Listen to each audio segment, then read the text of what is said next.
Ignition sequence start. 6, 5, 4, 3, 2, 1, 0. All engine running. Liftoff. We have a liftoff. Imagine a way to control spacecraft that uses no fuel. Zenno Astronautics is a 6-year-old startup in New Zealand developing just such an attitude control system and other space applications. The Zenno system is the first superconducting magnetorquer for spacecraft attitude control that uses no fuel, just a magnetic field to move spacecraft in Earth orbit.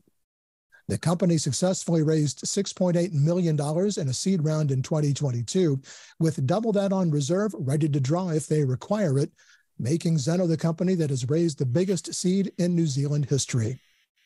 As of May 2023, Zenno has secured over $48 million in pre-sales. My guest is Max Arshavsky, CEO of Zenno Astronautics. Max, thank you for your time today. Tom, thank you for having me. My pleasure. So let's talk about this. No fuel. What's the secret?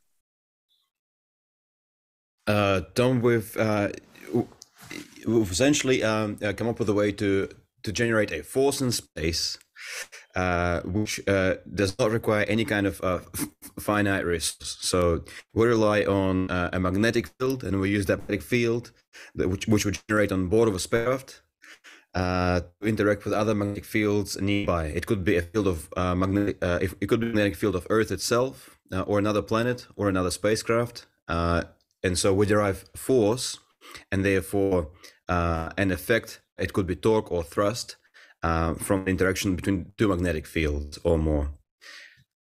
So then what are the advantages of your technology compared to conventional systems? The primary advantage is in the sustainability of the technology. So by definition, if we're able to generate a force without relying on any kind of finite resource that we take from Earth, our hands are tied, so to speak, and can be in space for as long as necessary, and we can have the freedom, to operate spacecraft as necessary without any constraints in terms of fuel or anything else. Max, what was the germ of the idea that led you to this technology? The idea really was a reasonably simple idea. Being a student at the University of Auckland with my co-founders, we were brainstorming, how to improve, how to address certain bottlenecks in the industry 6 years ago. So we realized that one of the things that's holding the industry back, especially when we think about how the industry will scale over the next decades or centuries, is spacecraft agility. So far, we've been relying on either complex mechanisms or finite resources on board of spacecraft to ensure the spacecraft is able to point a certain way or move a certain way, and those two are the most critical functions for a spacecraft to be useful in space.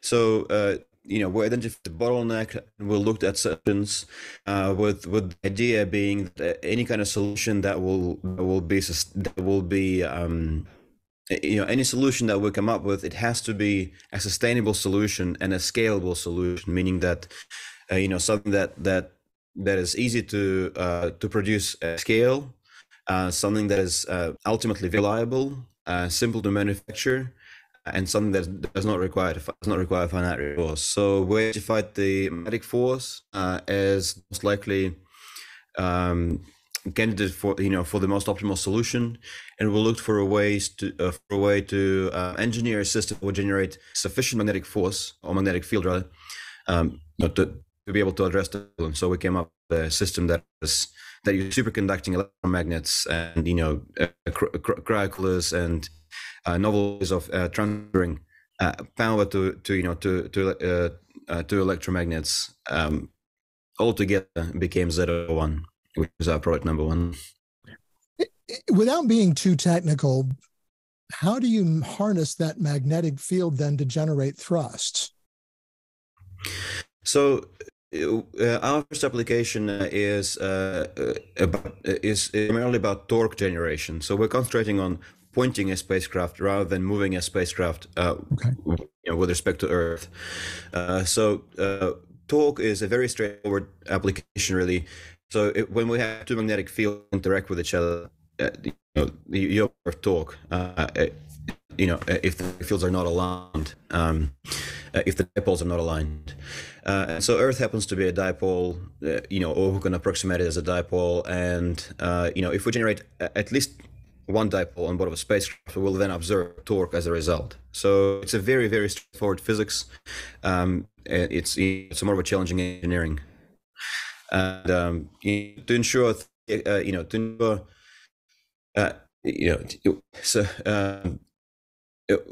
we fly at least three dipoles, and normally on Zenno 1, presumes at least three dipoles, meaning that we should be able to control, spacecraft in three axes. My understanding is that that's a function generally carried out by things like gyroscopes. So is that the kind of thing that you're taking the place of with this system? Yeah, so we're looking, it's normally done by a combination of most commonly reaction wheels and magnetic torque rods. That will be the most common combination in low orbit. And in orbits where torque rods are unable to desaturate reaction wheels, it is done with, the reaction wheels are complemented with some kind of a thruster. So, for example, in geostationary orbits, reaction wheels would spin, and would point the spacecraft as a result of that, of the spin. And then when the reaction wheels are fully saturated, they'll be desaturated with a thruster, and you can only do it as you have enough fuel to saturate reaction wheels with the thruster. So, if we use Zenno 1 in GEO for reaction wheel desaturation, then that completely eliminates the need of fuel and really allow space to stay in GEO for a very, very long time. And therefore, they could continue to conduct their business. In low Earth orbit, in many applications, we'll look at replacing both reaction wheels and torque rods with a single Zenno 1 system, depending on the nature of the mission. Now, you're looking towards the fourth quarter of this year for your first flight. Are you still on track with that? Yes, we're on track. So in July, which is just next month, we're looking to deliver our payload to a partner, due orbit, Italy, and we'll do some, tests and integration tests. And later this year, we have a flight scheduled with SpaceX on Falcon 9. So then what milestones do you still need to hit to make that schedule? Not much, really. We're just with respect to technology, we're going through the final assembly and testing, launch testing currently, and we just have another 4-6 weeks left. So we're at the end of the engineering sprint currently, and we expect the technology readiness level to be quite high after the post-November flight. So we'll have to fly a single X system. So we'll probably have TRL 8, 9. And obviously, you need a magnetic field to interact with. The Earth's is a pretty large magnetic field in terms of strength and physical size. But how can this be used then beyond Earth orbit, say in a cislunar space or beyond? The pointing component, the one as an attitude actuator, you must interact with another field in order for torque to occur. So if it is not the field of Earth, then we're thinking, let's say if we're in lunar orbit, Moon does have a magnetic field. It's a lot weaker than the field of Earth. So in order to interact with Moon's field, we must produce a field on board of the spacecraft which is much stronger, but it's still possible. But if we find ourselves, in the absence of any kind of large body with a magnetic field nearby, we pretty much can't. We're not in a position to talk, but we can only talk with respect to a nearby spacecraft. If they interact. Give me a little bit about your background, Max. How did you get started in this? Very simple, really. I've been I've been fascinated with space.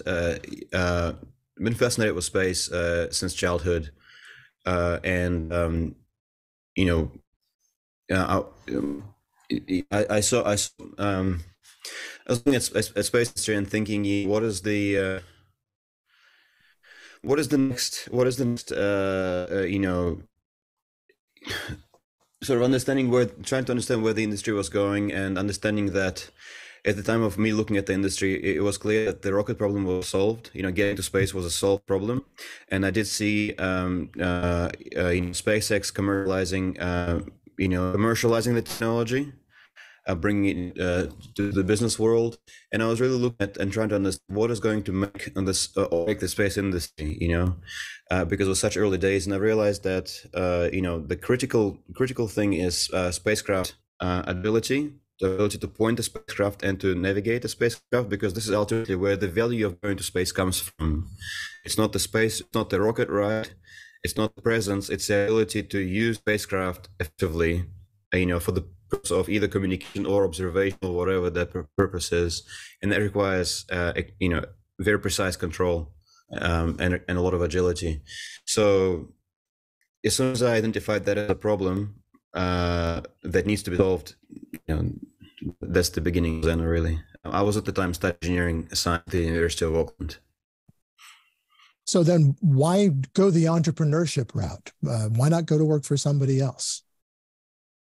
I really enjoy entrepreneurship. It's a lot of fun. I enjoy the ability to push forward, the ability to work on projects which the problem that really requires solution, but nobody else is solving at present. Why wait if we can do it now? It's hard. But it's feasible. It is.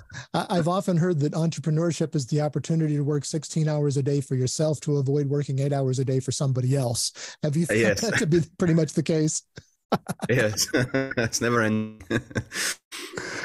I'm talking with Max Arshavsky, CEO of Zenno Astronautics on the Ex Terra Podcast. Take a moment right now to click subscribe to make sure you don't miss any of our podcasts, or if you're watching on YouTube, any of the videos from Ex Terra, the Journal of Space Commerce. Tell us a little bit, Max, if you would, about your team. Who are you working with? I have a great team. With my co-founder Bastian Vichur. We've been together for almost 6 years now, building this company, and I have excellent executive suite. Ruben Brown being the chief operating officer. He is actually the person who created the Auckland University Space Program, from where Zenno actually emerged as a startup. Yes, we hired him out of the University of Auckland. I have Erica Lloyd, in charge of revenue, and I have Joe Hackle, an American citizen, in charge of engineering, head of production. So the executive team is great, and I have a mix of young talent, who's very creative, and more experienced people who are full of hair and knowledge where to go and do things. So it's a good mix. And how many people do you employ? Actually, it's around 20. It's less than 20. I'm not sure what the exact number is currently, but we're growing. We're hiring fast, so we're currently hiring for 6 more positions. So somebody must have moved to New Zealand. Yes, it's a possibility. So we have at least American citizen in New Zealand, and we employ other Americans in the US. Yeah, but speaking of New Zealand, it's known for some of the most beautiful landscapes on the planet. Anybody who's ever seen a Lord of the Rings movie pretty much knows that. But it's also been really at the forefront for space entrepreneurs such as yourself. Rocket Lab, Dawn Aerospace, now Zenno Astronautics. What is it about New Zealand that attracts those kinds of space startups? I'm not sure I understand this myself, but certainly having being a small country, and having Rocket Lab guys being so active, on everybody's mind, that's helpful. And the activity of Rocket Lab pushed the country to create a space agency. And space agency has been reasonably supportive of the startups such as Dawn Aerospace and us. For example, Zenno's chairman is the founder, the first head of the Space Agency, Dr. Peter Crabtree. So that's an example of being in New Zealand has helped to us. But yeah, it's a small country, and the success of Rocket Lab was noticeable, and that maybe allowed others to believe that other things in space are possible as well, which helped us potentially to get investment and to move forward. Are you in a fairly let's say friendly regulatory environment in New Zealand as far as the government is concerned to work on things in space? Yeah, it's very easy for Zenno. We have no problems whatsoever with the government. It's a very, very friendly government, very accommodating. Let's go back to your technology for just a moment, but having no moving parts, what role does software play in the control and effectiveness of the system? Software is critical, of course. Just to be precise, we're launching a tech demo with one single moving part there. But we do see design that has no moving parts, so it will probably evolve as we ship the product. We have a singular moving part there. And there's a full design without any moving parts. Software. Software is everything really, because essentially, if we want to control torque on a spacecraft, we need to control the magnitude of the magnetic dipoles that we generate, and those are generated purely with software. So we need in real time to understand the stress dipole that we generate and how it interacts with the geomagnetic field, and whether it results in the expected torque or not, and if it doesn't, we have to adjust in real time.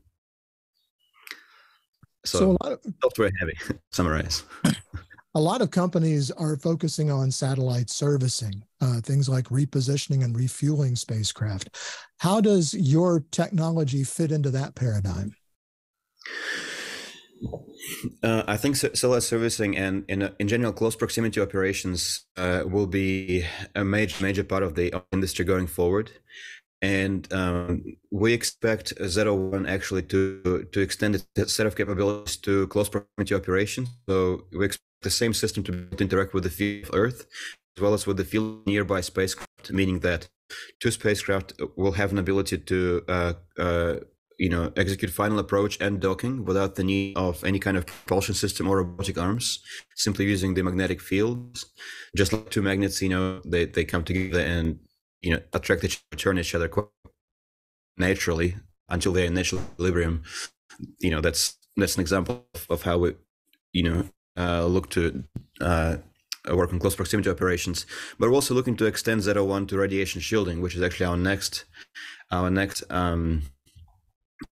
application. So we're looking to hopefully have a singular system that is capable of turning spacecraft, shielding them from radiation, and allowing close proximity operations.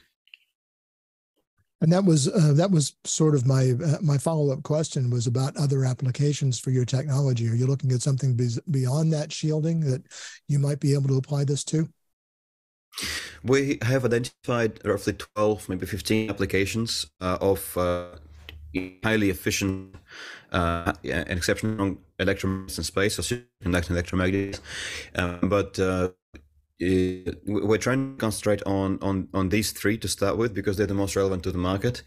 But one thing that is on our minds as well is ability to accelerate payloads in orbit with the use of magnetic fields. So I don't know, an example could be we accelerate charged particles, let's say a hadron collider in Europe. We could accelerate things similarly in space. If a spacecraft, analogous to a particle, we could, push it and accelerate it, and therefore either keep it in orbit or deorbit it if necessary, or maybe, alter its orbit. So would a situation like that then require a particle to be accelerated, or do you use what's available in space, which isn't much? So not for the spacecraft that's being accelerated. So the spacecraft that is being accelerated by whatever system that is, if we call it a tunnel, let's say, the spacecraft itself would not require fuel, just an electromagnetic system direct with the tunnel. The tunnel itself, could sit in low Earth orbit, and it would need to be refueled every now and then, but then it alleviates the need. It alleviates the need for fuel anywhere beyond low Earth orbit if we look at a system like this. So we could, hypothesize a system where we could accelerate payloads to Mars or to interplanetary trajectories or to Moon using, magnetic systems. For the spacecraft themselves, they get accelerated, don't require any fuel on board. But how fast would that be? When you think about it, what would the travel time be like to, say, the Moon, which is currently 3 days using chemical propulsion systems? I'm not sure yet to answer that question, Tom. I mean, there's a minimum requirement how fast it has to go, obviously. But it's so far ahead for us in terms of business. We know it's feasible, and we've done, we know the physics stands when engineering is hard, and we know that the business case is not yet immediately applicable. So, we're just treading on letter one for now, but it's on the back of our mind. Sure. We're just about out of time, Max, but I do this for all of our guests and ask them to look out over the next 10 to 15 years in space commerce and the role of your company in it, and tell me what you see. Tom, we really are on track, and we believe we're well positioned, and we want to be a backbone of the space industry for decades or centuries to come. That's one of the founding ambitions and ideas we had, to build a technology that will become a foundational technology and enabling technology for the whole industry. It is critical to our, we expect to be, in most craft, most satellites we see, we expect to have Zenno hardware on board of most satellites that we see go up to orbit. Well, Max, I'm out of time, but I really want to thank you so much for joining me today. It's been an interesting conversation. I really appreciate it. Tom, thanks so much for having me. It's a great interview, great questions. Max Arshavsky is CEO of Zenno Astronautics, and that's going to do it for this edition of the Ex Terra Podcast. You can subscribe to the audio version of the podcast on Spotify, Apple Podcasts, Google Podcasts, Audible, and many other popular podcasting platforms. Be sure to click on subscribe so you don't miss an episode of the podcast or any of our other videos. You can also get daily space commerce news at exterrajsc.com. And one thing more, be sure to connect with us on LinkedIn and follow us on Twitter at exterrajsc. Until next time, I'm Tom Patton. Thanks for joining us. I wanna go faster, faster. Hands in the air, we're gonna crash. Searching for the answers like Galileo. The proof is looking glass. That's for reason. Our dreamer's eyes we gaze into a sense of purpose, known by view. Like finding water on the moon.